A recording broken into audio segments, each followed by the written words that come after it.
Hello, all you dragon lovers. I am super excited after seeing the set pictures for House of the Dragon that were released this week by various news outlets and fan sites and was all over Twitter. So it's really starting to sink in now, and I'm getting back into dragon mode, and my hunger is getting fed in bite-sized pieces. So I'm just I'm just hungry for more and more information, whatever I can get. I'm constantly checking Twitter, looking for pictures and to see who some of the other actors are that weren't announced and what they look like in costume.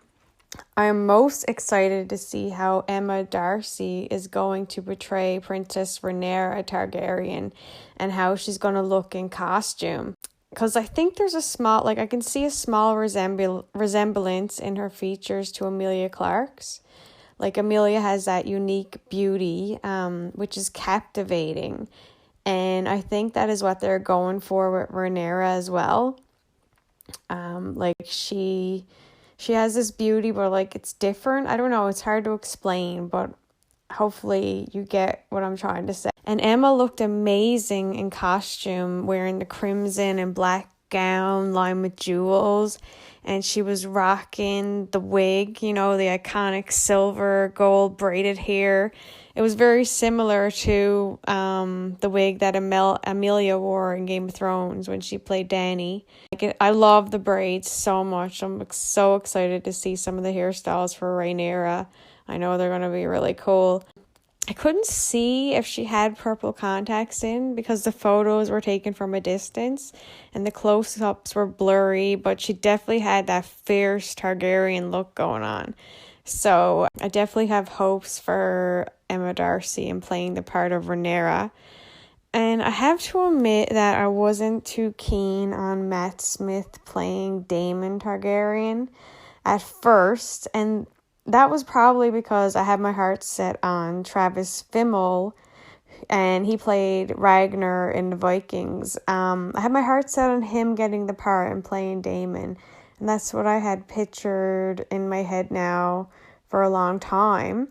And there were rumors early on that Travis Fimmel may be getting the part, but I don't know what happened there. Maybe it was untrue, or maybe negotiations or scheduling didn't work out. So anyways, I thought he was perfect for the role of Daemon, and that was the picture, like I said, that I had in mind for the part. But after seeing Matt Smith, who is a great actor, nothing against him at all, it's just that I kind of wanted Travis to play Daemon. But Matt Smith in the silver wig, and he's wearing the black, I think it was black leather, maybe some silks that kind of match what I picture for Daemon Targaryen. I didn't see Dark Sister on him, and that's the iconic sword passed down through the years from Visenya, passed down through the Targaryen family, and it's an important part of this whole story. But I'm pretty sure that we will see Dark Sister on his hip at some point during the series, most definitely. So they were both on a beach while I am assuming that is the set for Driftmark. And because Driftmark is said to be an island and it's supposed to be covered in driftwood, a lot of driftwood is constantly coming in on the island. So when they had that laid out, so that makes me think that they were filming for a part on Driftmark, which is the home of the close allied family of House Velaryon. But the Velaryon sigil was also cast in stone on the set, so it's pretty obvious. They could also be shooting some scenes, Dragonstone scenes on the beach as well, just to get some done while they're probably in that location. I'm not sure. My favorite picture was of Rhaenyra alone, staring off into the ocean. It was like she was waiting for a dragon Caraxes to pick her up, or she was just in deep thought or something. But it was really cool, and that was definitely my favorite picture that I seen out of them all. But it made me really excited, and I got pretty high hopes so far for the show. So we'll see what happens. It was a real treat to see these pictures, and it definitely added a whole lot of excitement for House of the Dragon fans. Like, oh my God, Twitter is just on fire, and I love it. It's so exciting, and there's lots of YouTube videos, and, there's like a whole new thing starting now, and it's going to be fun. All right, so let's get into the first dragon that I'm going to talk about of House Targaryen, and he's also my favorite dragon, and that's Caraxes, who was named after a Valyrian god. He was said to be the fiercest of all the young dragons in the dragon pit while being trained. The dragon keepers, who knew the dragons of the pit better than anyone, obviously, they took care of them day and night and cleaned up after them. They called him the Blood Wyrm due to his dark red scales. So, like, can you imagine how fierce he must have looked with those red scales? And he was, he just had that. And you're definitely not going to mess with him. Like, it seems to me that black and red colored dragons seem to be the most fierce, like, in the whole series. Like, Drogon, for example, he was red and black, which is the house colors of Targaryen. And Meleys was another red dragon that was really fierce. So it's kind of like a theme that I think George may have going there with the dragons, like black and red. And, of course, Balerion. He was black, and I believe he had some red markings as well. And, of course, Balerion is one of the most famous dragons and one of the most powerful of all time, rode by Aegon. But in battle, Caraxes was said to be formidable, fearsome, and experienced. During the Dance of Dragons, Caraxes was about half the size of the huge Vhagar. That was Visenya's dragon, and Vhagar was used in Aegon's conquest. Meanwhile, Vhagar was 3 times the size of the younger dragons, such as Tazarian and Seasmoke.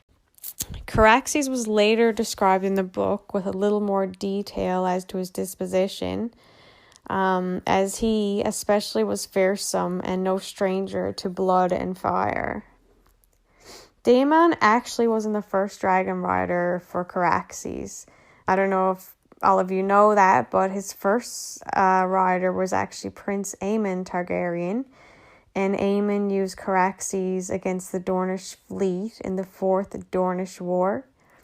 Aemon was the 3rd born child of King Jaehaerys I and Queen Alizanne.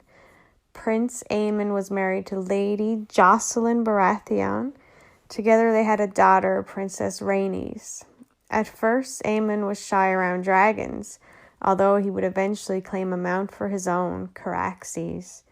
And in 72 AC, Aemon was the victor in the Squires' melee during the tourney at Duskendale in honor of Lord Darkland's wedding. And he was later distinguished himself in the lists and subsequently knighted. And not long after his return to King's Landing, Aemon claimed Caraxes, the fiercest of the young dragons present in the dragon pit at that time. So Caraxes was already pretty experienced in war before the Dance of the Dragons began. In 83 AC, Aemon, along with his brother Balon and their father Jaehaerys, ended the attempted invasion of the Stormlands by Prince Morion Martell of Dorne.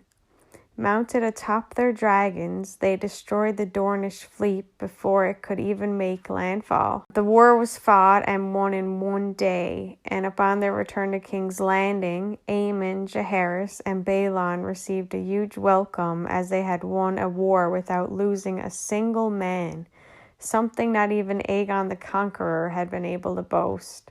So this is big, obviously, as Aegon gave up on Dorne after his sister wife, one of his wives, Rhaenys, was killed, and her dragon Caraxes was killed as well while trying to defeat Dorne.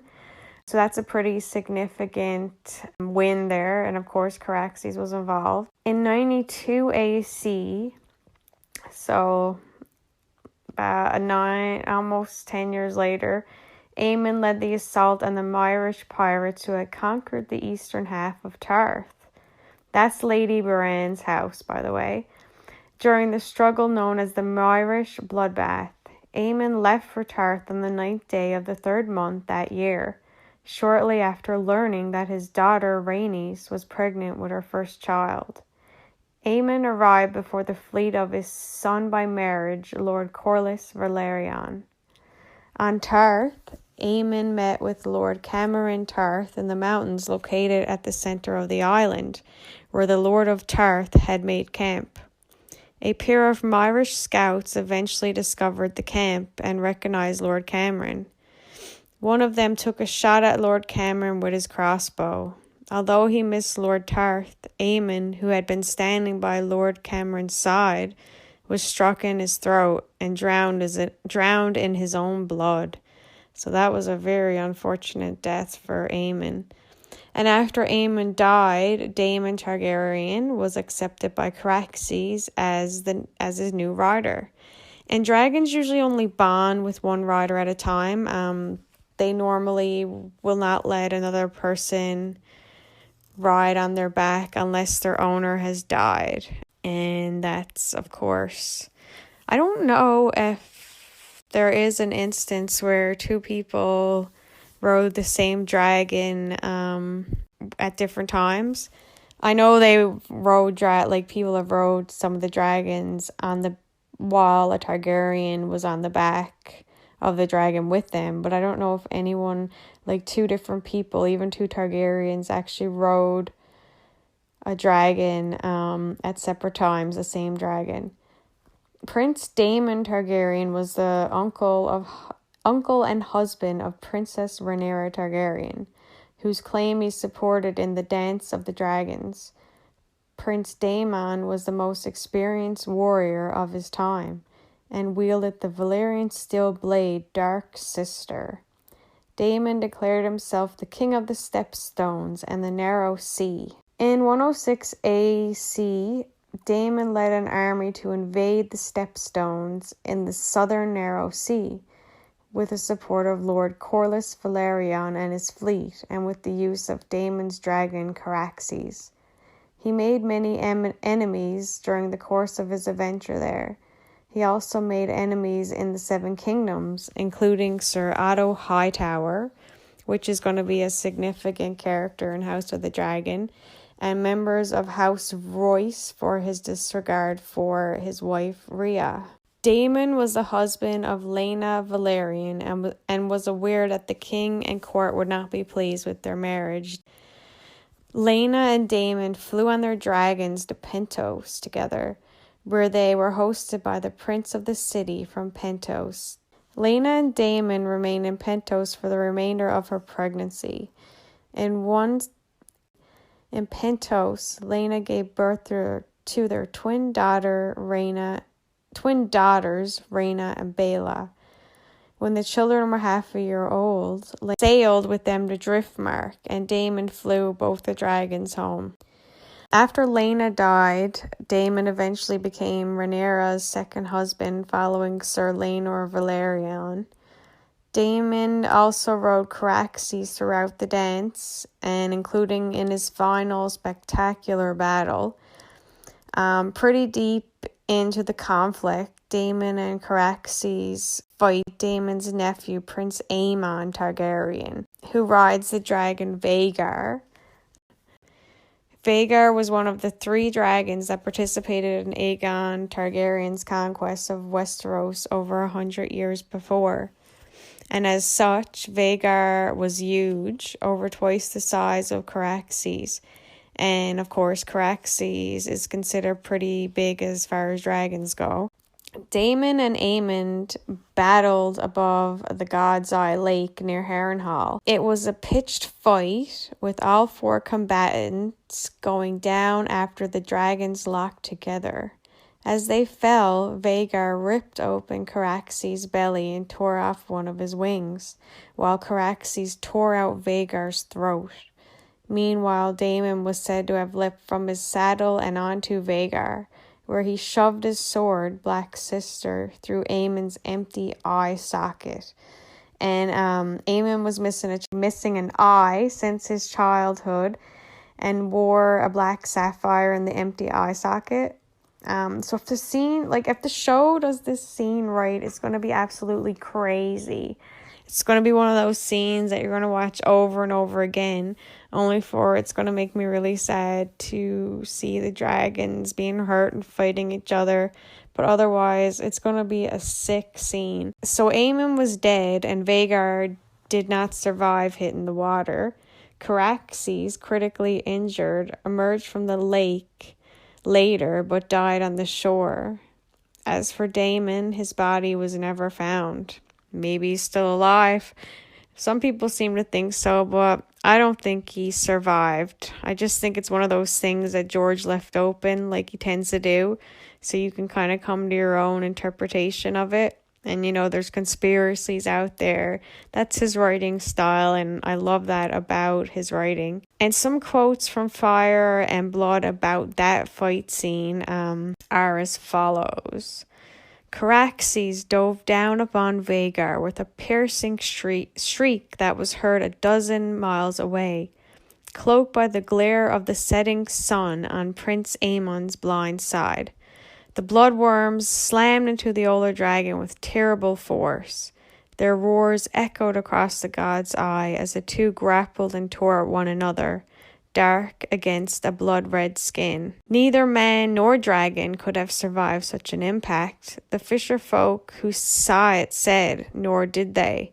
Caraxes lived long enough to crawl back onto the land, got it, with one wing torn from his body and the waters of the lake smoking about him.